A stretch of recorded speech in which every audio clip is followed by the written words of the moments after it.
আপনাদের মাঝে আরেকটা নতুন ভিডিও নিয়ে আসলাম। আজকে কথা বলবো স্পিরিট বোট সম্বন্ধে। অনেক ভাই বাংলাদেশের থেকে মালদ্বীপ আসতে চায় যে ভাই স্পিরিট বোটের বিষয়ে যাব, তো ভাই স্পিরিট বোটের কোনো ভিসা আছে নাকি? অবশ্যই আছে ভাই, মালদ্বীপ স্পিরিট বোটের ভিসা। তো স্পিরিট বোটের ভিসা অনেকেই বলে যে ভাই মালদ্বীপ খোলা আছে নাকি? হ্যাঁ ভাই, খোলা আছে, কিন্তু সব কোম্পানির ভিসাই খোলা নাই। কিছু কিছু কোম্পানিতে লোক আসতেছে, কিছু কিছু কোম্পানি ভিসা ছাড়ে নাই।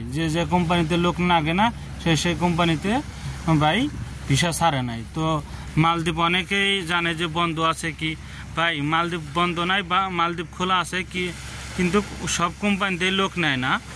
যে কোম্পানিতে লোকের দরকার সেই কোম্পানিতে ভিসা চালু আছে। তো আপনারা মালদ্বীপ আসতে চাইলে আসতে পারেন, কিন্তু আসার আগেই আপনাদের যে দালালে মালদ্বীপ লোক আনতে পারে, যে দালালে মনে করেন লোক আনছে মালদ্বীপ, সেই দালালটা দিয়ে পাসপোর্ট দিয়ে সেই দালালের কাছে পাসপোর্ট দিবেন, দিলে হারে অবশ্যই আপনারা মালদ্বীপ আসতে পারবেন। তো আমি পরের ভিডিওতেই বলে থাকি কি জন্য অনেক বাইরে আছে 6 মাস 1 বছর ঘোরাফেরা করতেছে, মালদ্বীপ আসতে পারতেছে না। সেই জন্যই আমি বলি যে কোনো ভাইয়ের দেন, আপনারা দেখে শুনে দিবেন যে লোক সবসময় মালদ্বীপ পাঠাইতেছে কি, তাদের কাছে মালদ্বীপের ভিসা আছে, তাদের কাছে পাসপোর্টটা দিবেন। তো আমি এখন কথা বলবো স্পিরিট বোটের ভিসা সম্বন্ধে। তো স্পিরিট বোটের ভিসা ভাই মালদ্বীপ পাবেন কি, আসতে পারবেন। স্পিরিট বোটের ভিসা আছে, তো আপনারা চাইলেই আসতে পারবেন। অনেক ভাই জিজ্ঞেস করে যে ভাই স্পিরিট বোটের কাজ কি?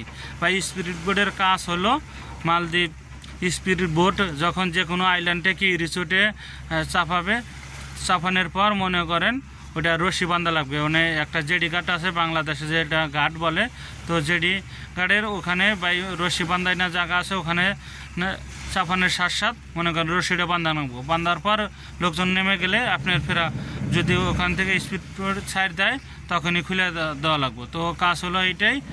আর অনেক ভাই জিজ্ঞাসা করে যে ভাই স্পিড বোটের বেতন কত, কী সমাচার? তো রশি খোলা বান্ধা আর মনে করেন সপ্তাহে 2 দিন 1 দিন পরিষ্কার করা লাগে।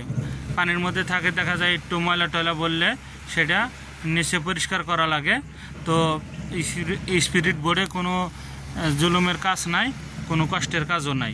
আপনারা বাংলাদেশের থেকে যে কোনো বাইরে চাইলে আসতে পারেন। স্পিরিট বোর্ডে কিন্তু তেমন কোনো জুলুমের কাজ নাই।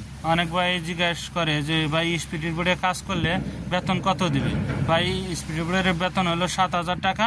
আপনার ওভার টাইম আছে ডেলি দিনই, আবার 4টা শুক্রবার আছে। তো আপনাদের দেখা যাব 8-9 হাজার 9,500 টাকা আসবে মালদ্বীপের রুপিয়া। 9,000 টাকা যদি আসে মালদ্বীপের, তাহলে মনে করেন বাংলাদেশে পড়ায় 60-70 হাজার টাকা। আর অনেক ভাই জিজ্ঞাসা করে ভাই স্পিরিট বোর্ডের ডিউটি কয় ঘন্টা? ভাই স্পিরিট বোর্ডের ডিউটি এটা ট্রিপে যখন আইল্যান্ডে যাবে তখনই, এটার কোনো টাইম টেবিল নাই। বেশি বাকি আর কি, মনে করেন সপ্তাহে 2 দিন 4 দিন চলে, দেখা যায় রেশি বেশি। তো অনেক ভাই জিজ্ঞাসা করে ভাই স্পিরিট বোর্ডে আসলে স্পিরিট বোর্ডের কাজ করলে কি স্পিরিট বোর্ডের বিষয় যদি বাংলাদেশে থেকে আসি কতদিন লাগতে পারে? ভাই এটা তো সব দেশে সব বিষয় কি সবই বেশি টাইম লাগে না। এখন যে দালালরে দিবেন কি, যে এজেন্টে দিবেন কি, আপনাদের যে কোনো আপনজনরে দিবেন, তার সাথে হলো ডিফারেন্স। কী জন্য সে মালদ্বীপের ভিসা পায় নাকি, সে লোক পাঠান পারে নাকি, সে এর আগে পাঠাইছে নাকি, তার কাছে দেখে শুই না তারপরে দেওয়া। যে লোক আনতিছে মালদ্বীপ তার কাছে দিবেন, যার কাছে মালদ্বীপের ভিসা আছে তার কাছে দিলে টাইম লাগবে না। তো এটা হলো সর্বোচ্চ লাগলে মনে করেন 15 থেকে 1 মাস লাগে মালদ্বীপ আসতে। তো এখন যার কাছে দিবেন সেটা আপনাদের ব্যাপার, বুঝে শুনে দিবেন যে লোকটা কতদিনে নেয়।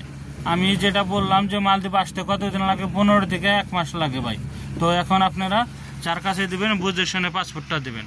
আর অনেকজনেই জিজ্ঞাসা করে ভাই মালদ্বীপ আসলে মেডিকেল করা লাগবে নাকি, ট্রেডিং ইন্টারভিউ সব কিছুই করা লাগবে ভাই যদি বৈধভাবে আসেন।